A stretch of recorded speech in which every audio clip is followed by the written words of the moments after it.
بعضې داسې واقعات شوي دي چې تاریخ د هغې ذکر کړی دی. لکه په دې میاشت کې یو ډېر د رسول الله مبارک عظیم الشان صحابي چې زمونږ په اسلام کې او زمونږ په شریعت کې د هغه ډېر لوی نوم دی او ډېر عاجز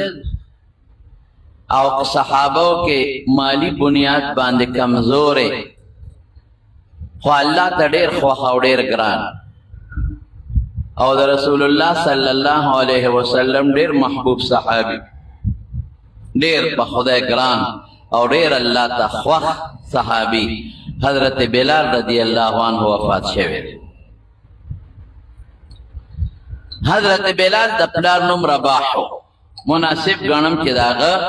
څه حالات درته ذکر کړم ځکه یو هم څیز دی چې هغې ته موږ اذان وایو اقامت بان نو د سره دې سره د حضرت بلال رضی الله عنه خصوصي نسبت او تعلق دی. د پلار نوم یې رباح او رباح او د مور نوم یې حمامه او اصل کې د حبشې نه راغلی مور یې موینځه وه او دیم غلام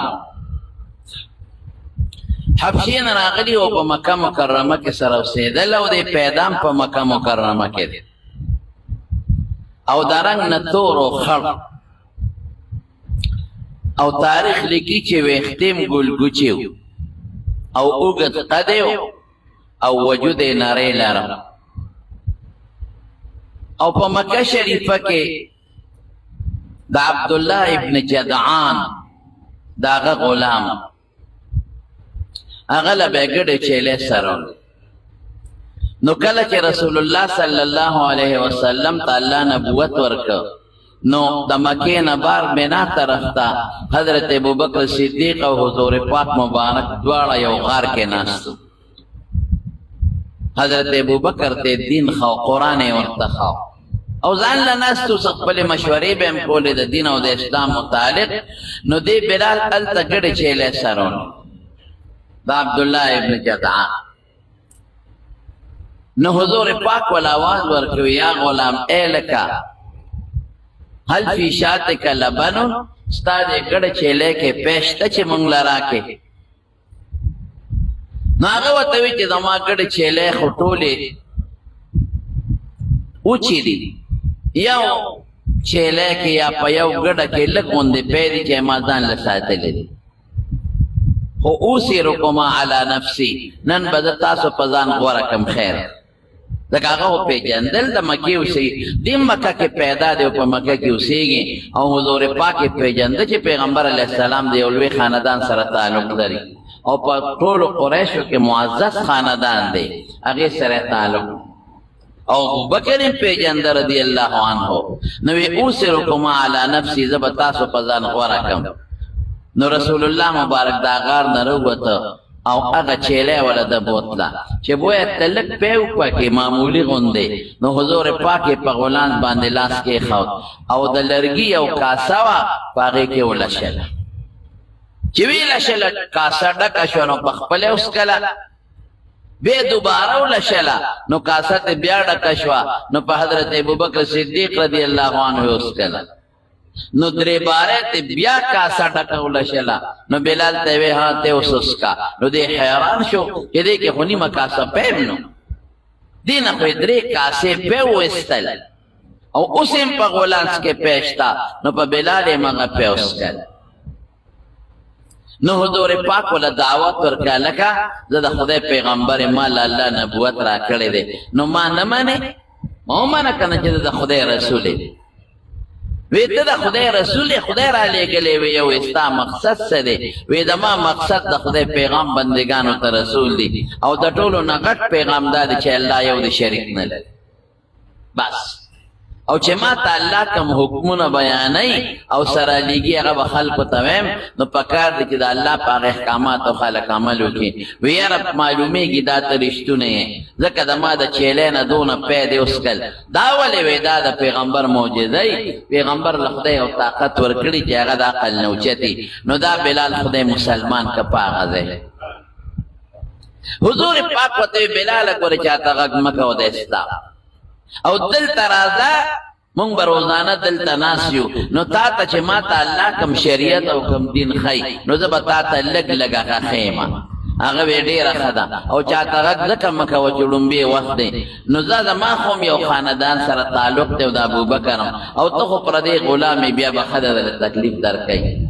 نو چې د پورته ګډ چیلی بوت دی نو په ټولو ګډو چیلو کې خدای پاک برکت پیدا کړی نو هغه خپل چې کوم موله و هغه ورته وایي بلاله نن دې دا ګډ چیلی کوم ځای سرولی دي داسې ده لکه چې ښه ګیا دې مونتي ځکه نن دې ګډ چیلی ټولې سربې راغلې دي او د یوه چې کومه لنګه وه هغې کې نن پیم ډېر دی بیا هم دقه ځای ګډ چیلی سره وه دا دې ډېر ښه ځای موندلی دی نو د سار نه بیا هلته ګډ چیلی بوت دی نو بیا به هلته سرولی او په رسول الله مبارک او په حضرت ابوبکر صدیق به یې پیسکل او په خپله به یې مسکل څو ورځې پرله پسې به هلته ته او خپل مالکان ته خوشحاله چې دا شکر دی زمونږ د بلال د غلام خو ډېر ښه ځای موندلی دی او څاروي ښه څاربه راولي او چې کومه لنګره د غلام دی ډکه هم وي نو ورته خوشحاله و لیکن د حضرت بلال په زړه کې رو رو د الله د وحدانیت او د یووالي سوچ پیدا مخکې نه پیدا شو ایمان سره خو هغه مینه محبت رو رو زیاتېږي او چې څومره د مکې کافرانو د بوتانو عبادت کو د هغې نه نفرت پیدا کېږي نو یو ځل د بیت الله خوا کې تاوېده داسې وکتل څوک نو په یو بوت یې لاړې وتوکلې اخو د هغې خدایان هغې به ورته سجدې کول عبادت به کو ده پې لاړې توکړې مردارو تف په تاسو باندې چې ستاسو د ملا خلک عبادت کوي تاسو خلکو د ګمراهۍ ذریعه ده په خپلو لاسو هم خلک تراشي او جوړوي او بیا د نه بچي او زامن غواړي او بیا د نه مال او دولت غواړي او سجدې درته کوي نو چا ولیده د چې لاړې په بوتانو وتوکلې نو دی خو پوه نه شو خو چا صحیح که نو هغه خبره خوره شوه ابو جهل رزیل ته خبره ورسېده اخواخې هم دغه وخت کې د رسول الله مبارک دشمني شروع شوې وه نو هغه راغی د د مالک له عبدالله ابن جدعان له ورته یې ویې دا د کله نه دی دا خپل خدایان لات او منات پرېښي دي وی ما پرېښي دي بیا وی دا سوی اوس به سلو خان د لات او د منات د دې خپلو خدایانو په نوم خیرات کړم ما پرېښي دي وی یو پرېښي دي وی ګوره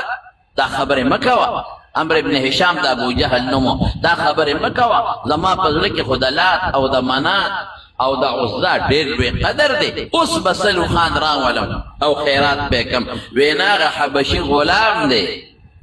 هغه دې مسلمان کړی دی هغه دې د پیغمبر هغې به ورته بېدینه وی صحابي به یې ورته وی ادې صحابي کړی دی او د محمد ملګری کړی دی صلی الله علیه وسلم معلومیږي دا چې تیم پټ ملګری خو ته غږ نه کوې او غلام دې ستا غلام به ستا نه بغیر د پلار نیکه دین سنګ پرېږدي او زمونږ په خدایانو دی غلام دې حبشي لاړې توکلې دي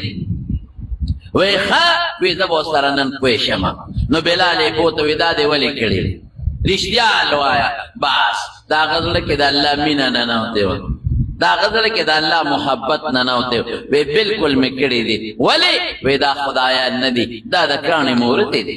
دا خو بوتان دي رب زما یو د شریک نه لري هغه رب چې زما او ستاسو د ټولو خالق او مالک او د دې بوتانو د دې کائناتو خالق او مالک او زمونږ ژوند او زمونږ مرګ د چا په لاس کې دی حقه زما رب دی او هو احد هغه یو دی یکتا دی هغه شریک نه لري نه ذات کې شریک شته چې دوه خدایان دي او نه د الله په شان کارونه څوک کولی شي بچي خو خدای ورکوي عزت خو الله ورکوي بادشاهي خو د هغه په لاس کې ده او د خدای چې کوم صفات دی هغه هم د بل چا نشته د خدای په شان علم او دا د بوتانو د بل چا نشته وی ښه بس راګیرې کو وی و غریب دقه ځای نه په دوال او ټکول شروع شو او داسې واله او ټکول شروع شو په دې غریب باندې چې صاحب تاریخ ګورې نو حیران بشي د سترګو نه به دې د اوښکو په ځای وینې بهېږي امیہ راغی و بویې ته وی ما لی راکه دی به زه سم کم دی نشي بهمولی وی ها دستا شو هغه به بوت او څه چل به یې ورسره وکړه په شګو به یې سملو په ګرمو شګو او د مکې شګې زمارونو تاسو نه دي لیدي ما لیدلي دي چې په دې غرمه 1201 بجه کې سپلی ته هم د مکې شګې را دننه شوې نو په خپه به دله پولی جوړېږي او چې د مکې په روډ باندې او په ځمکه باندې د په دې ګرم وخت کې خپه کېښوده نو خپه به دله تڼاکه کړي دومره سخته ګرمي ده د مکې انتهایی ګرم وطن دی او ګرم علاقه ده نو دې غریب به یې بوت او په شګو به یې سملاو او په سینه به یې وله تیږې کېښودې او ماشومانو د مشغولا شی ته خود جوړ شو لوبې به یې کولې لکه څنګه چې واړه په ګوډا او په ګوډیګۍ باندې لوبې کوي او ماشومان چې یو شی جوړوي او بیا یې ماتوي را ماتوي او خندا ورپورې کوي دقه رنګې ماشومانو به بوته چا به وله مرۍ کې غریب له پړې واچو راښکه به یې ځان پسې د مکې په کوڅو کې او چا به چوکې راواغېشتې او دی به یې ووځغلو به او چا به تیږې راواغېستې او په سینه به یې ورته کېښودې او قسم دی حضرت بلال وی یو وخت کې ظالمانو دا ظلم هم وکړ چې غوا یې حلال کړې وي غوا نو د هغې څرمنې خوره کړه او زه یې پکې بند کړم او هغه څرمنې را ماین د پاسه وکنډله او داسې ظلم هم ظالمانو ما سره کړی دی چې د اوسپنې زغره و زغره د اوسپنو د کړو کمیسي د جنګ کې خلک استعمالوي چې په توره پیسر را نشي نو هغه زغره به یې په نور ګرمه کړه چې ښه به ګرمه شو نو زما وجود ته به یې راواچوله نو زه به یې تڼاکې کړم دومره ظلم دی ظالمانو ما سره کو او ما ته به یې وی چې د خدای ظالمه دا احد دې پرېږده او د لات زمونږ د خدایانو نوم واخله زو زاړه چې کوم خدایانو لات او منات او عزا وی ما به ابوجهل ته وی چې ای عمرو ابن هشام زما دې د الله په ذات قسمي چې زما په خوله او زما په زړه کې د لات او د منات او د عزا نوم نه راځي زما په زړه کې د الله نوم پروت دی او زما په زړه د الله نوم راځي زما وروڼو په کوم لوښي کې چې کوم شی پروت دی نو هغه ته څڅېږي دا قانون دی د غوړو د لوښي نه به غوړي ساسي او د شاتو د لوښي نه به شات ساسي او د اوبو د لوښي نه چې ته شات نه دي بېدلی د غوړو د لوښي نه چې ته شات نه دي بېدلی کلو اناء یترشح چې کوم لوښي کې کوم شی دی هغه به ته څڅېږي او که د ګندګۍ او د غلو لوښي وي نو غل به ته څڅېږي نو د بلال زړه ته د ایمان شات او د ایمان غوړي ورننوتي نو د ژبې نه مو مقته شی راوځي دا زمونږ بعضې خلک چې ګډې وډې وایي د دوی زړه کې ګند پروت دی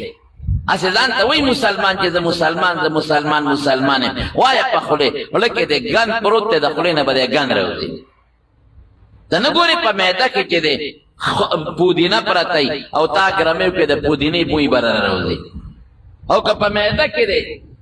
کوکا کولا یا پیپسي یا سیونه پروت دی او ګرمی دی که د هغې بوی به راوځي او که غوښه دې د ګډ خوړلي او اګر دې مې وکړو نو هغه بوی به نه راوځي او که پیاز او اوږه دې خوړلي اګرمې دې وکړه د پیاز او د اوږې اګرمې به راوځي دا قانون نو چې دننه کوم شی پروت دی په خولې به هغه راوځي دا چې څوک لګیا دي د خولې نه د اسلام خلاف خبرې راوځي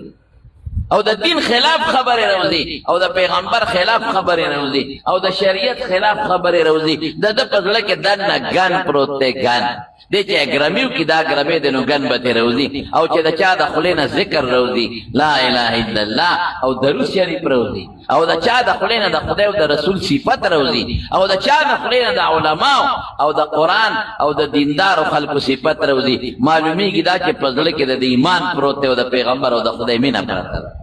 الله یې زموږ په زړه کې دغه شی پیدا کړي نو بلال ورته څه وایي زما د الله په ذات قسم عمرو ابن هشام یعنې ابوجهله چې زما د زړه نه او زما د خولې نه ستا د بوتانو نوم نه راوځي د الله نوم راوځي احد دا نوم ترې راوځي او هغې به راګیر که وهبې او یو لوبه یو مسخره ته جوړه کړې وه او د کوڅو کې به یې ځغلو او ده به په هغې کې هم چغه واله الله احد الله احد الله احد زما الله یکتا دی هغه دویم شریک او ملګری او مثل نه لري نه یو ځل په لاره باندې حضرت ابوبکر صدیق رضی الله عنه را روان او په ده د نخرې شروع وې امیه ولاړ دی او دا نخرې پې شروع دي او غلامانو دا ټول یې وایي نو حضرت ابوبکر ورنږدې شو رحم یې پرې راغی چې ویې کتل د سترګو نه اوښکې وبهېدلې وایي ای د خدای ظالمه امیه ولې ظلم کوې دې بې کسه سره ولې ظلم کوې په دې مظلوم دا زیاتې ولې کوې دی غریب باندې زیاته ولې کې دا خو هیڅوک په دې مکه کې نشتا نو ولې ظلم کې وې دا تا خراب کړل ستا محمد خراب کړی دی صلی الله علیه وسلم نو ته سم کا دا وی خراب کړی دی ته سم کا به بټی کمال را کا به سم کما به بس ویلا په دسه کې دی خدا کار روزګار نه دی بیګارم نه دی دغه چغې وی احد تاسو خراب کوئ واخلا وی پسو خرڅه وی پسو اله پسو خرڅه وی پدری اوقیه باندې سرو زرو سلویخ درهم یو اوقیه ویراکا پیسې ولا ورکړلې او غلام ته واغشتو نو او تسوی امیہ وی که په یو اوقیه د غشتنو مې درکاو گران دی واغش پدری په یو مم درکاو حضرت ابوبکر وی چې فصل د خرڅاو قسم په خدای بیا مې ماغشت دا ما ته معلوم دی چې دا څوک دی شکل ته مګوره رنگ ته مګوره دا د زړه ما ته معلوم دی زړه د سرو زرو دی د سرو زرو قلبه قلب ذهب د سرو زرو زړه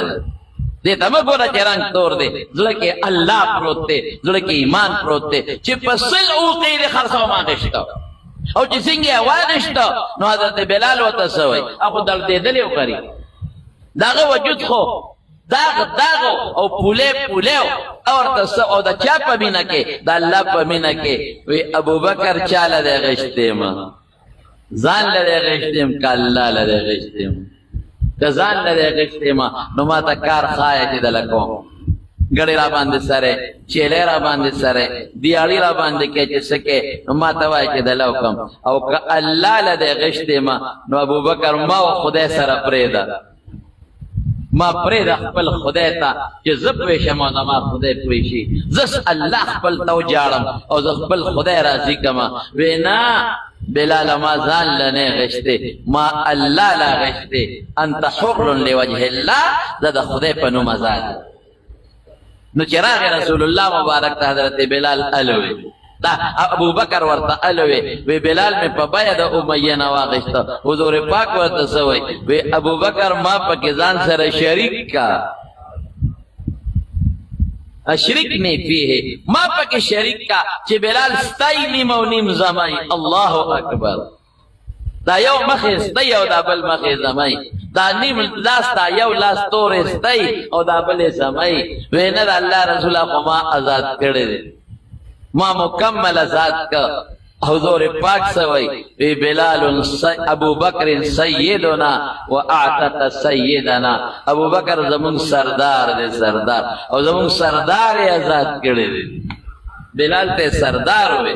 ابو بکر سیدنا زمون سردار دے و اعتق سیدنا او زمون سردار آزاد کردے دے دمارونو مکہ مکرمہ کے خپل جون تیراو باس آزاد شو لگیا دے خپل مسلمانی او خپل اللہ او خپل رب یادی اللہ احد احد احد احد او دا اللہ نم اخلی خوشحال شو آزادی میں لو شوا باہر کے کہ رسول اللہ صلی اللہ علیہ وسلم مدینہ شریفے تے ہجرت کو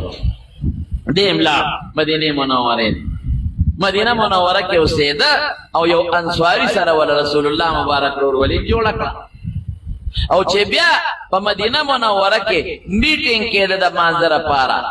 چې دې موږ د یو اواز پکار دي چې مسجد نبوي کله جوړ شو دینه مخکې اذان نه ویل کېده نو میټینګ وشو نو حضور پاک ماسختن صحابه راغون کړل یاره دې منزل خلق راغواړو دې سره سو مشوره شروع وا یو کس وې سیب ټاله بټانګو د مانځه په وخت کې وینه دا خبره مې خوښه نه ده تله خو د عیسایانو نښه ده نو موږ په دین کې او بیا په ځکه د عیسایانو شعار له دخل نه ورکړو بل وې سیب خکر باندې به پوکې وو نو خلک به راغونډېږي وینه دا خو یهودیان بو خکر کې پوکې وای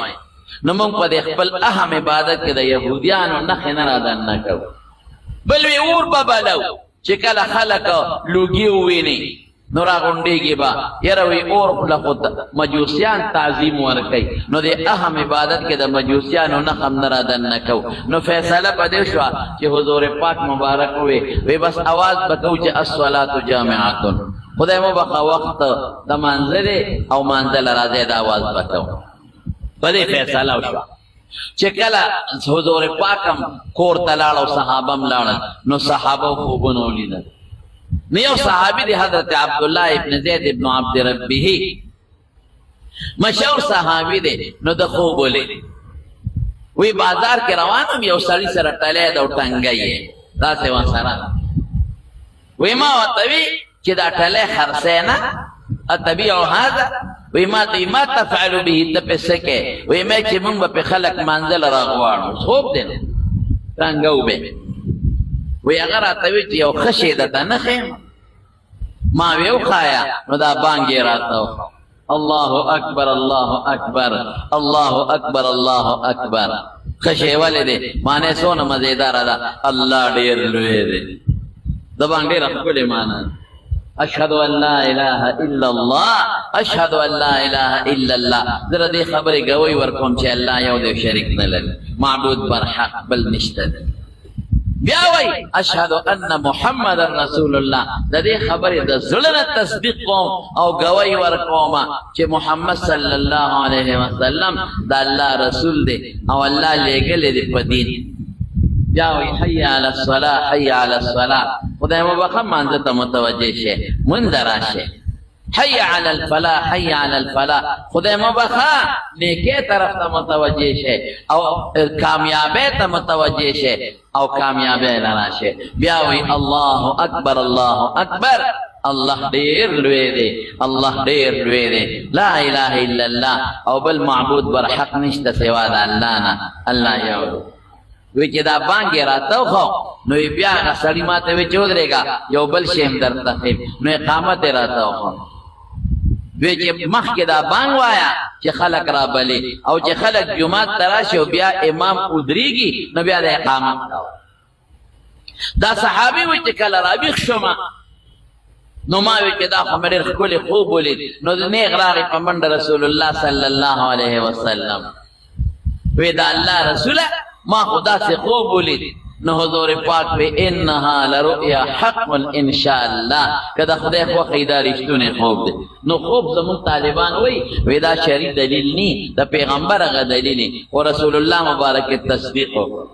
د پیغمبر تصدیق دلیل نی. نو ګوره خوب چا لیدلی؟ عبدالله ابن زید ابن عبد ربه هغه خوب لیدلی.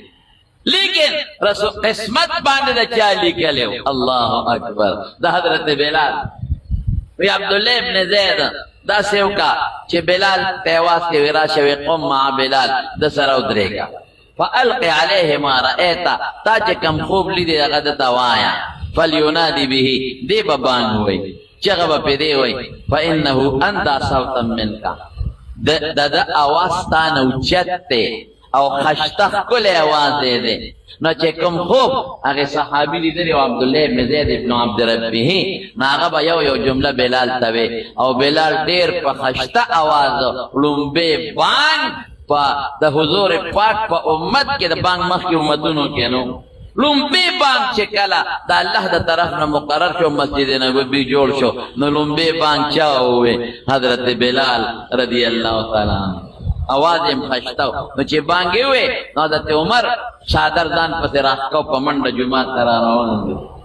وی د الله رسول قسم دې دغسې خوب ما هم لیدلی دی دا چې څنګه وې. 1400 صحابو په دغه شپه دا یو شان خوب لیدلی. حضرت بلال نو لیدلی، نورو صحابو لیدلی